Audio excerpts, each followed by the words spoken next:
네, 잠시만요.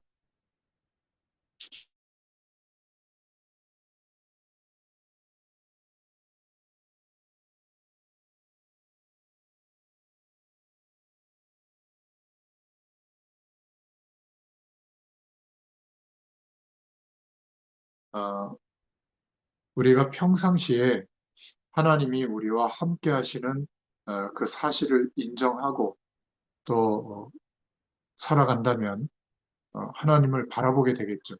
그리고 하나님을 바라볼 때 내 감정이나 여러 가지 어떤 그 경험이나 이런 것보다 하나님의 말씀을 기준으로 하나님을 바라보게 됩니다. 그래야 되지 않겠어요?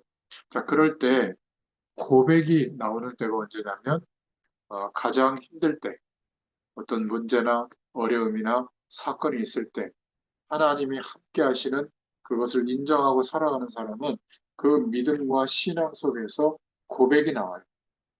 그렇죠?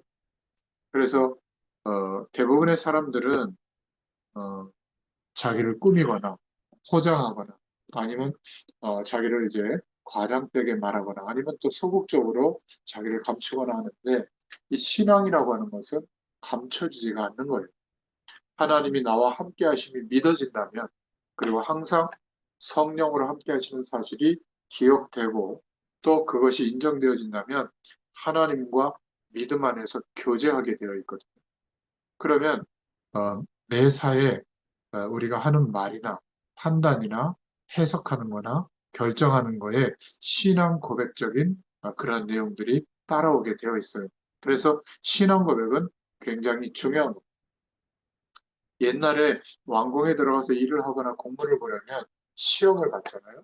그때 어, 몇 가지를 시험을 봤다고 했는데 그 사람이 모습이 어떤가, 용모를 받고 그 다음에 얼마만큼 글을 잘 읽었느냐, 지식적인 수준도 받겠죠. 그 다음에 불러서 말을 시켜보는 거예요. 그래서 이 세 가지가 합격 여부를 결정했다고 합니다. 한자로 신, 언, 서, 판이라고 하는데 요즘도 어떤 필기 시험에 합격하고 나면 꼭 면접 시험을 보잖아요. 그래서 이 사람이 어떻게 상황이나 조건을 두고 말을 하고 대처하느냐 그걸 보고 결정하죠. 그만큼 사람의 말은 중요합니다. 로마서 10장 9절부터 10절에 보면 마음으로 믿어 의에 이르고 입으로 시인하여 구원에 이르느니라 이렇게 말하고 있잖아요. 이것도 말의 중요성을 말하고 있는 거죠. 잠언 6장 2절에 보면 내 입의 말로 내가 얽혔으며 이렇게 말하고 있습니다. 말은 굉장히 중요해요. 물론 말을 잘 하라 그거보다는 우리가 무심코 하는 말이냐 그냥 그냥 막 이렇게 하는 말 속에 우리의 내면에 속에 있는 것이 나오기 때문에 중요한 거예요. 주로 보면 돈에 관심이 많은 사람은 돈 얘기를 자꾸 합니다. 모든 대화의 주제가 돈이에요. 사람을 보고 판단할 때도 돈이 얼마나 있는데, 돈 얼마나 벌어? 뭐 이러고요. 뭐, 뭐, 밥 먹을 때도 누가 돈을 내? 뭐 이런 거 신경 쓰고요. 그 마음속에 있는 대로 판단하고 또 말을 그쪽으로 하죠. 말에 의해서 그 사람의 전부 다가 좌우된다고 보면 됩니다. 그래서 야고보서 3장에는 혀에 대해서 말하고 있는데 아주 작은 부분이지만 우리 인생 전체를 움직이는 것과 같다. 그렇게 말하고 있거든요. 뭐라고 말하고 있냐면 큰 배가 움직이는데 작은 키가 움직여서 큰 배를 조정하잖아요. 말이 그와 같다는 거예요. 그만큼 말이 중요하다. 그래서 서론으로 말은 사람의 속을 표현합니다. 죽음 직전에 그 사람은 가장 중요한 말을 하죠. 가족들에게. 그 유언처럼 남기잖아요. 또 무질서한 사람들을 보면 말도 무질서하게 되는 것 같아요. 오늘 33절에 보니까 배에 있는 사람들이 예수께 절하며 가로되 진실로 하나님의 아들이로소이다 하더라. 이렇게 중요한 신앙 고백을 말로 하고 있거든요. 신앙 고백은 그 사람 속에 있는 것이기 때문에 굉장히 중요해요. 훌륭한 사람들은 말도 훌륭하게 하는 경향이 있죠. 좀 모자라는 사람들은 말도 함부로 합니다. 또 큰 일을 하지 못하는 사람들을 보면 말을 참지를 못해요. 누구의 비밀, 누구의 흉, 누구의 단점 이런 것들을 막 말하죠. 주로 보면 어렵게 살거나 계속 실패하는 사람들을 보면 자꾸 말의 구설수가 많이 오르락내리락 합니다. 축복을 받지 못하는 사람들을 보면 자꾸 쓸데없는 말을 많이 하죠. 그런 면에서 말의 중요성을 오늘 좀 생각해 봐야 됩니다. 두 번째로 서론에 생각해 볼 것은 내가 가진 평상시의 신앙, 믿음이 말로 표현되는 게 신앙 고백이죠. 내 속에 오래 묻혀 있던 것이 말로 정리되어서 나오는 겁니다. 그게 하나님께 고백되어지는 거거든요. 정말 내가 사랑하는 것이 너무 중요하게 생각하는 것이 말을 통해 나오게 되는 거예요. 그래서 우리가 평상시에 가슴속에 있는 그 내용, 무엇을 믿고 있느냐, 거기에 따라서 바른 신앙 고백이 나오게 됩니다. 말 자체가 중요하다기보다는 우리의 중심 속에 담겨 있는 내용이 중요한 거예요. 여러분과 저의 속에 오래되었던 것이 말이 되어서 나오는 겁니다. 사실은 알고 있죠. 그 사람의 중심이 어떤가 알고 있기 때문에 어떤 사람은 막 말을 너무 막 특히 변호사분들이나 뭐 교수님들이나 이런 분들은 말을 너무 그럴듯하게 포장해서 잘해요. 고급스럽게. 근데 보면 사람을 믿지 않는 그런 것들이 대부분이고요. 또 신뢰하는 그런 마음이 결여되면 사랑을 느끼기 어렵죠. 좋은 말인데 남는 게 없는 그런 것들이 있습니다. 그러니까 진정으로 내가 무엇을 사랑하고 무엇을 소중하게 생각하느냐 거기에 따라서 말이 만들어져 나오기 때문에 중요합니다.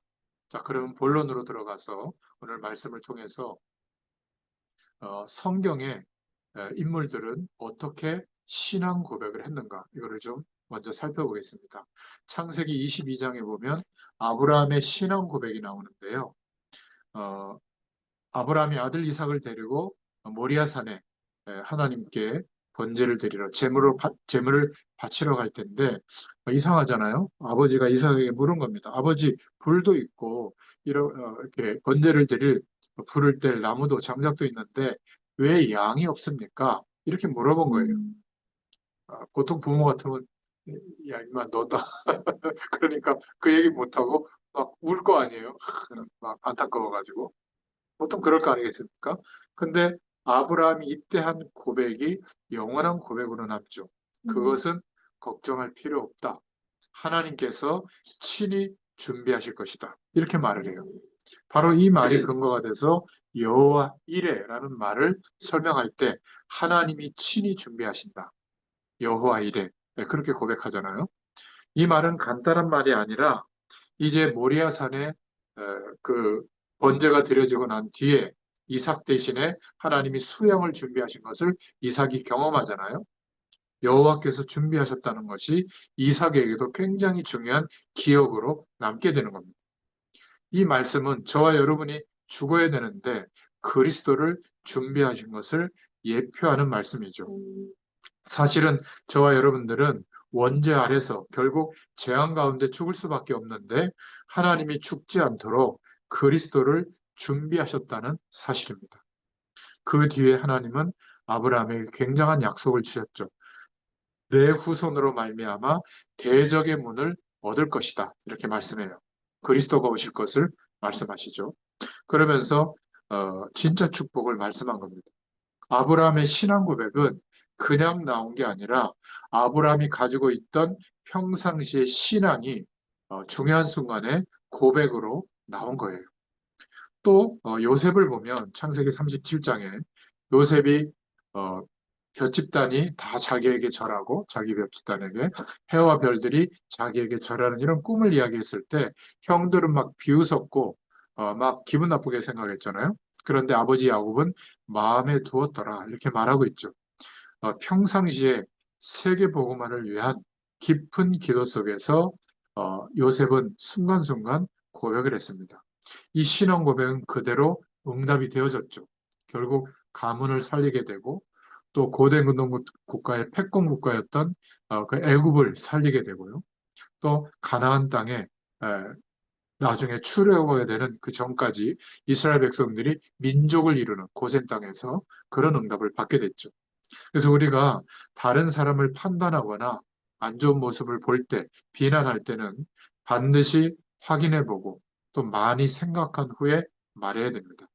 그리고 우리가 어떤 이야기를 할 때에도 상대방이 잘못했어도 그 사람이 살 수 있도록 도와주는 말을 해야 돼요.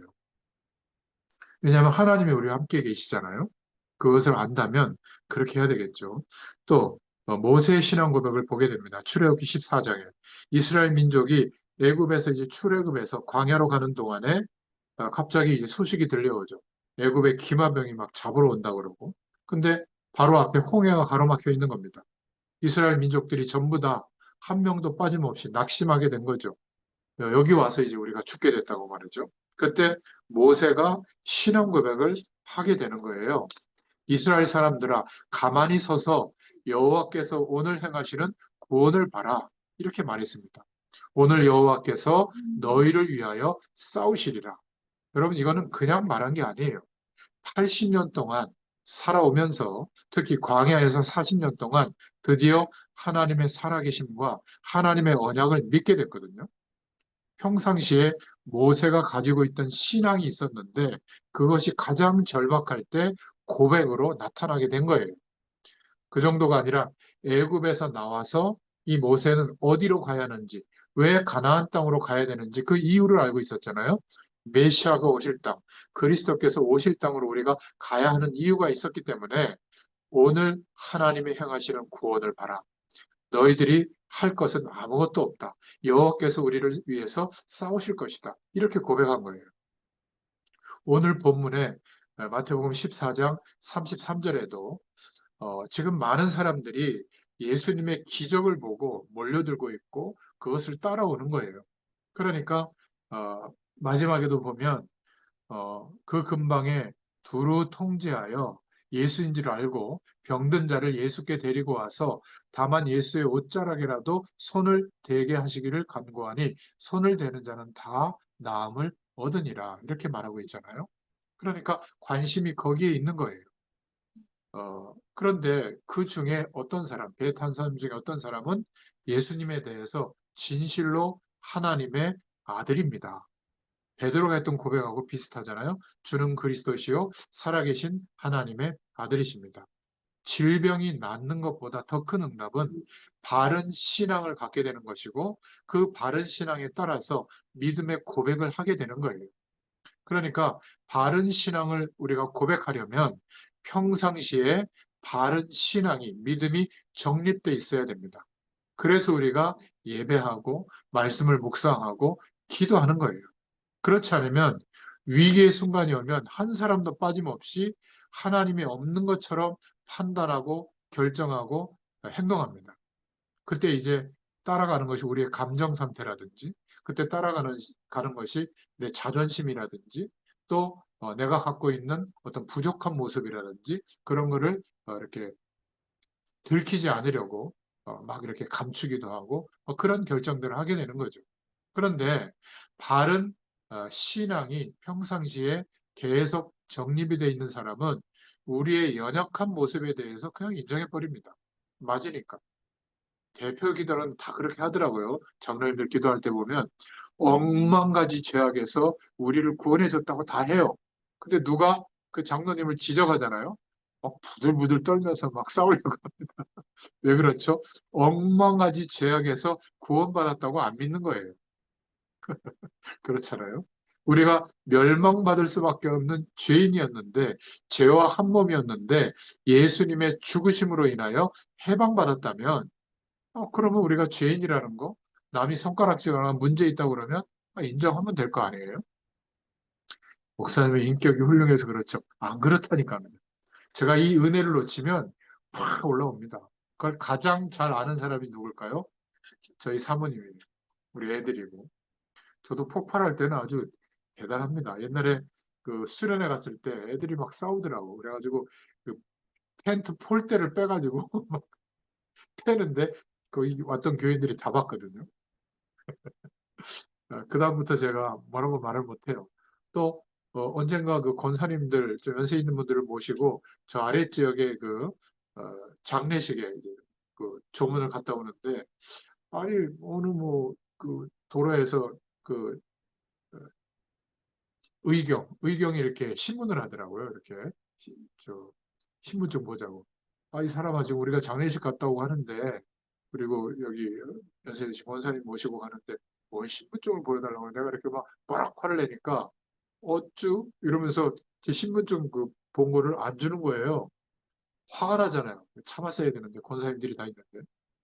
막 갑자기 확 올라오니까 바로 그 근처에 파출소로 가가지고 경찰서인지派出所인지 가가지고 막 책상을 치면서 말이야. 아니 뭐 이런 의경 주제에 말이야.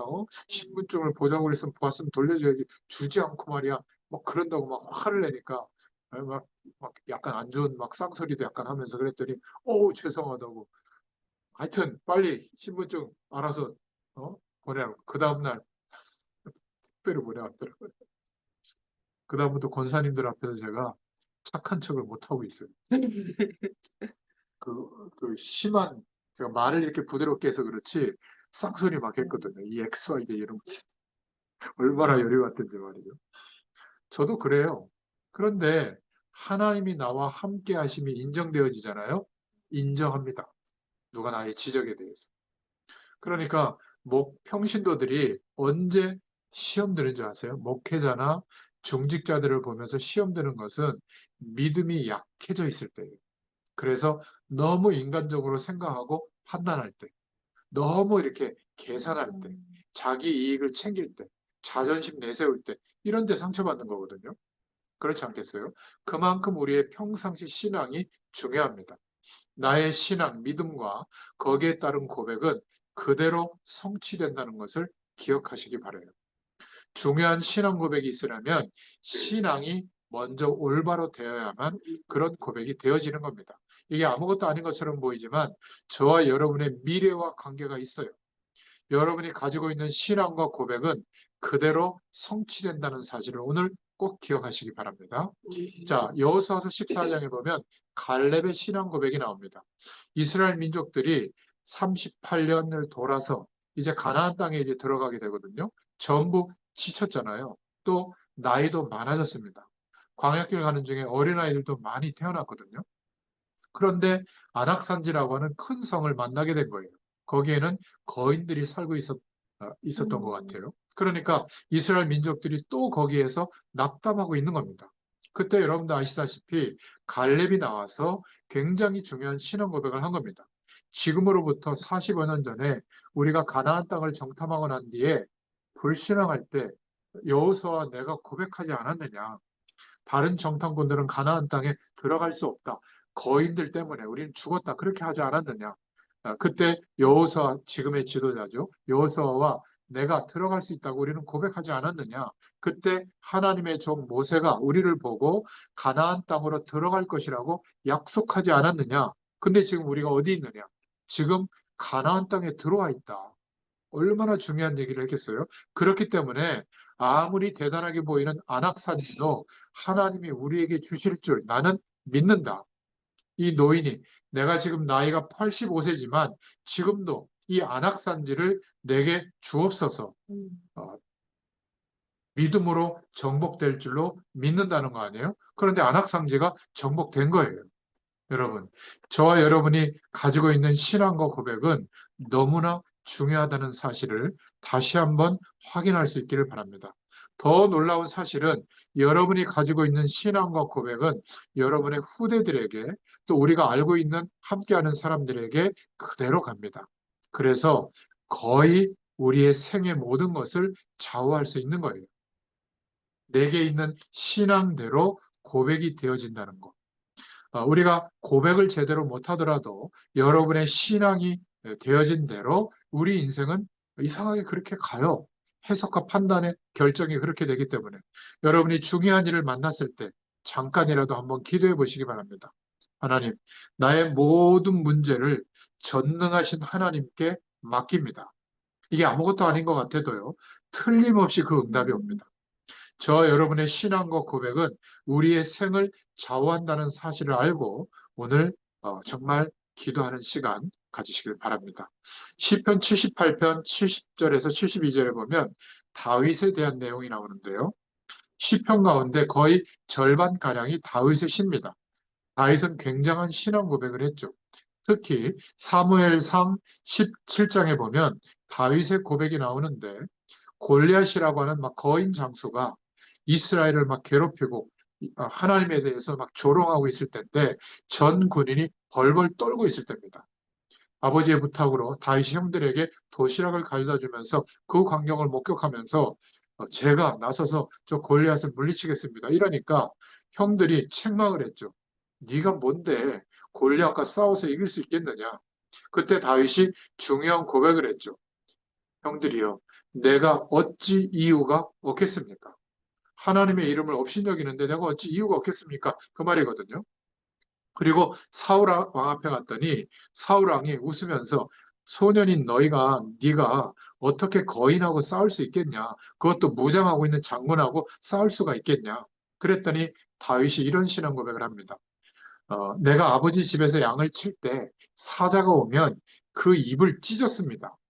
전능하신 여호와 하나님께서는 나를 사자의 이빨과 발톱에서 보호해 주셨습니다. 그렇다면 여호와를 모욕하는 자의 손에서 하나님이 나를 건져 주실 것을 믿습니다. 이렇게 말했거든요.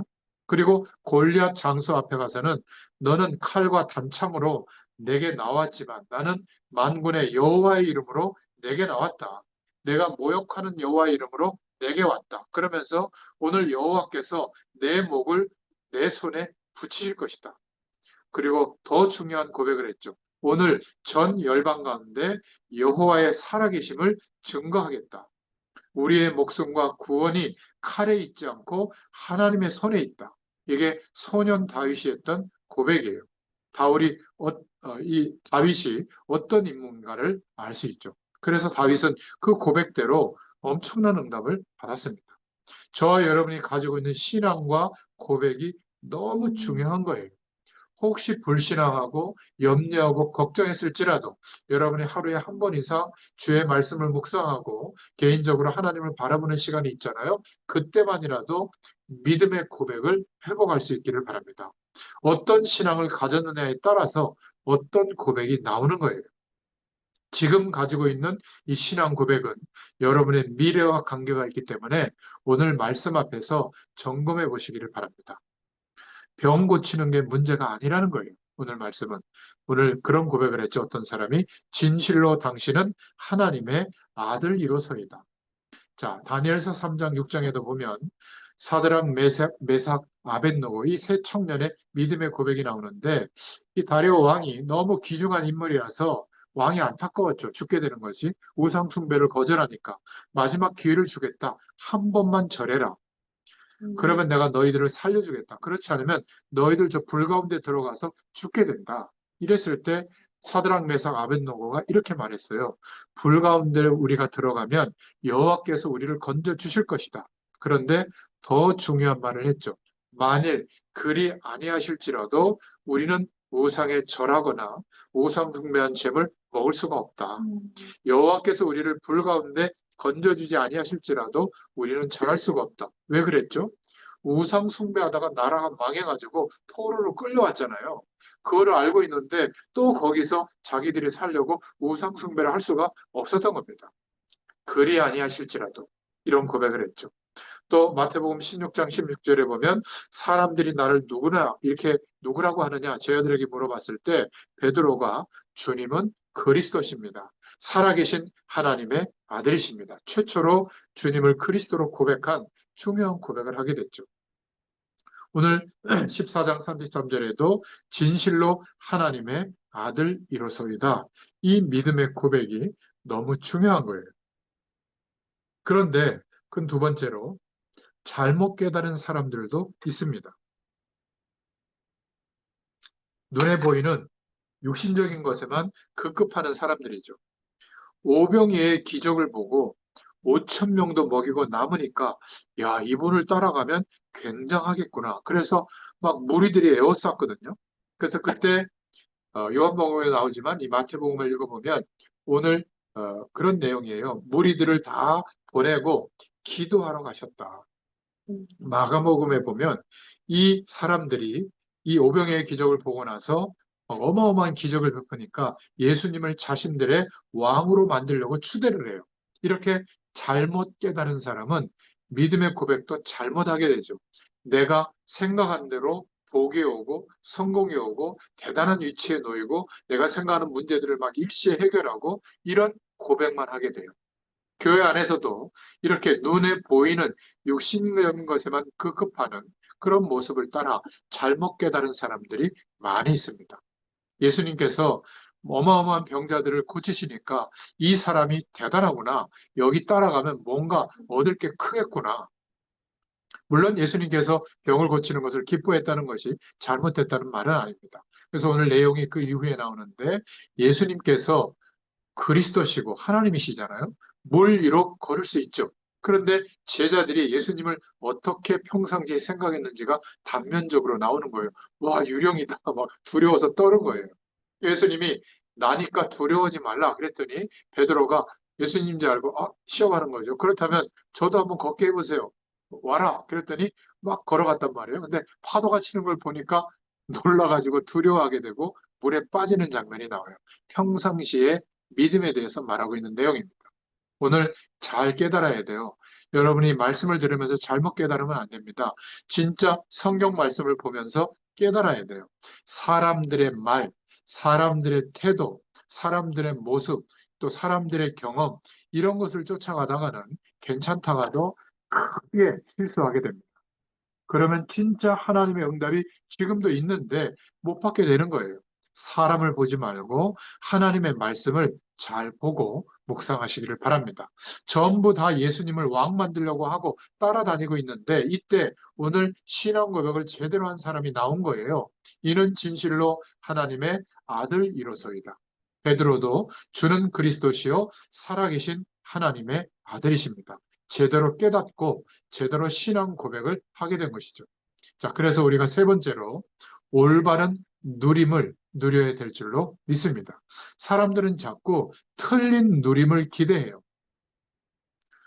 우리 젊은 세대들이 요즘도 그런 게 목표인지 모르겠는데, 뭐 30세, 40세, 언제 경제적 자유가 오도록 이제 경제활동에서 해방받고 벌어놓은 돈이나 뭐 투자한 그 내용을 가지고 이윤을 가지고 이제 편하게 먹고 살고 이제 내 여가 선용을 하고 자기가 원하는 삶을 산다. 이게 경제적 자유를 꿈꾸고 있잖아요.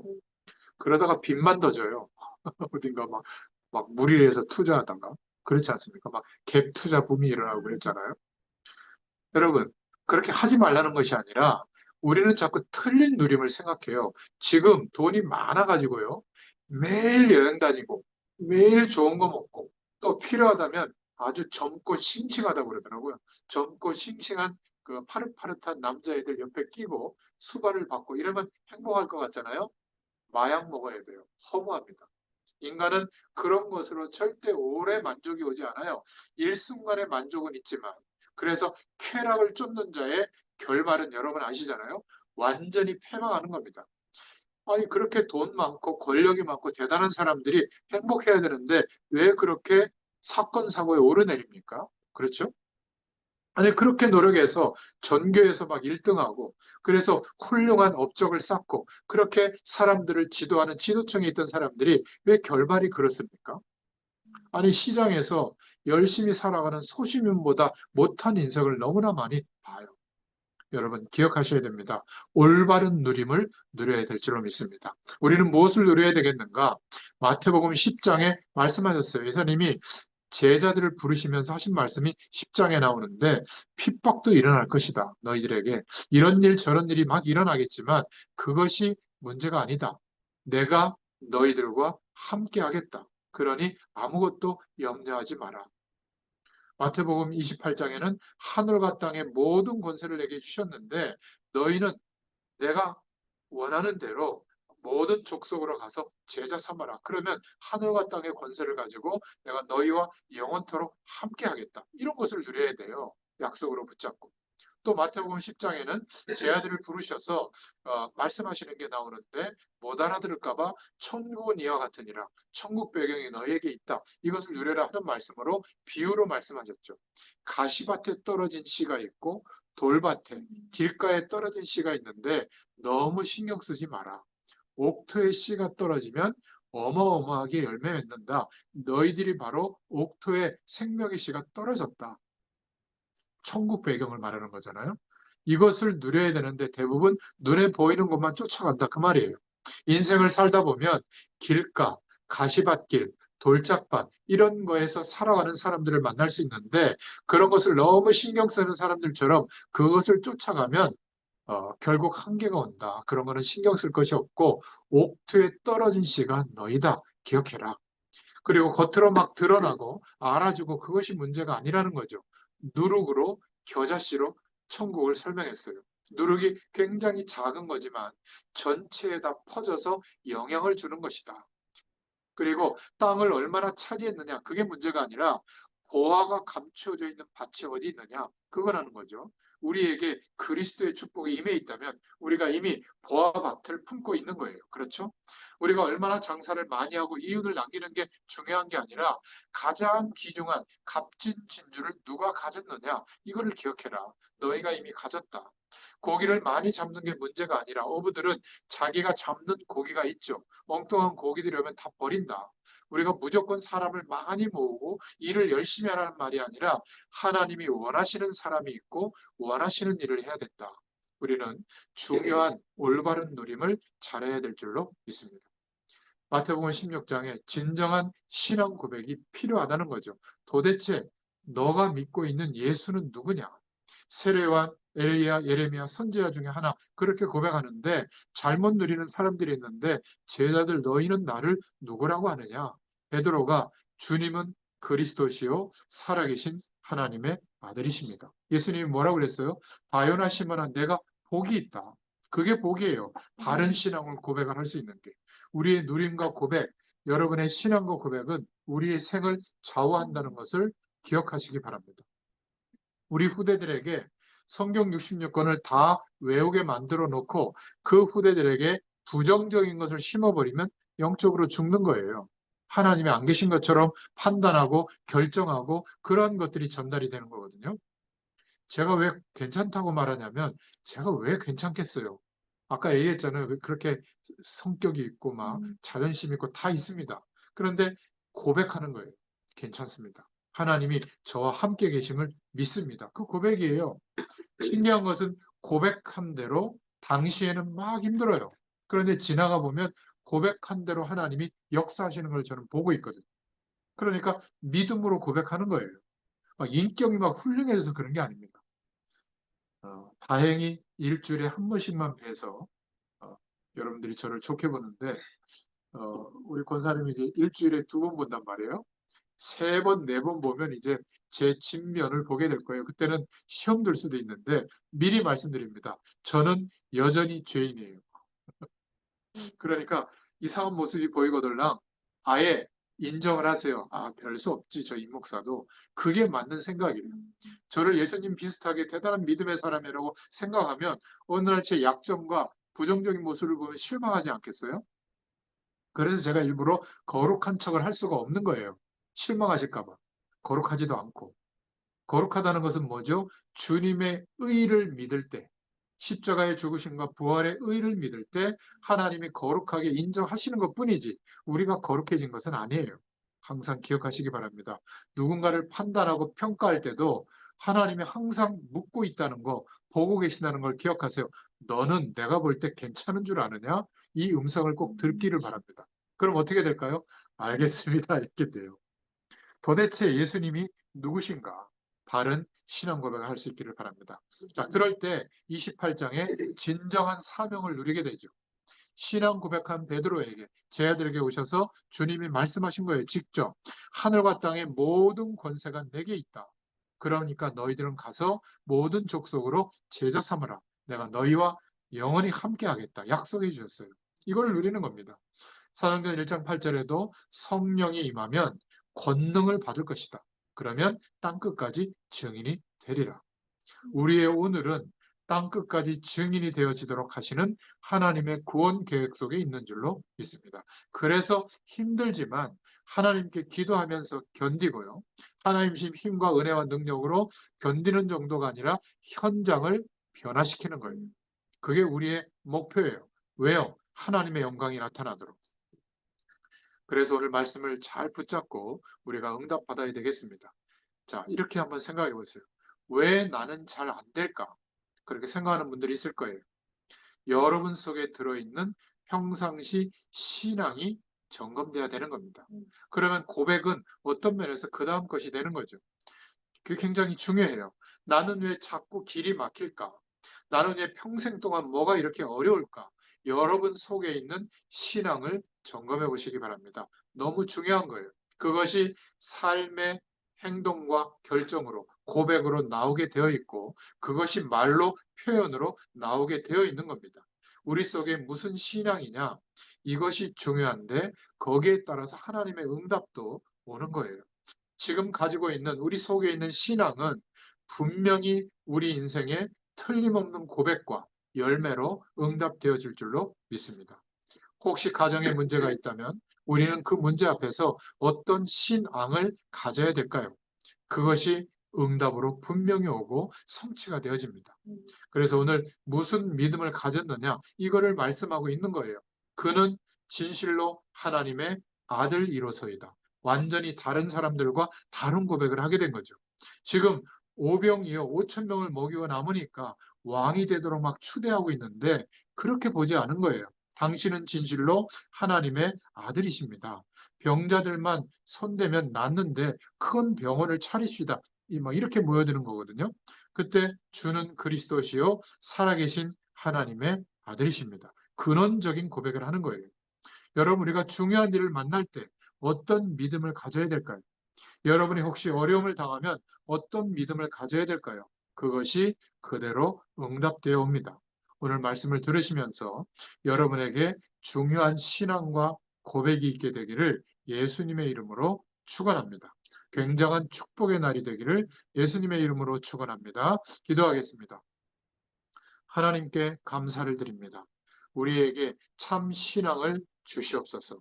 먹고 사는 문제를 넘어서서 정말 그리스도를 아는 믿음을 주시옵소서. 하나님의 자녀된 복을 바르게 알게 하여 주옵소서. 오늘 예배하는 모든 하나님의 백성들에게 이 말씀을 듣고 주님을 바라보는 주의 백성들에게 하나님께서 힘과 능력을 더하여 주실 줄 믿습니다. 치유해 주실 줄 믿습니다. 예수님의 이름으로 감사하며 기도드렸습니다. 아멘. 감사합니다.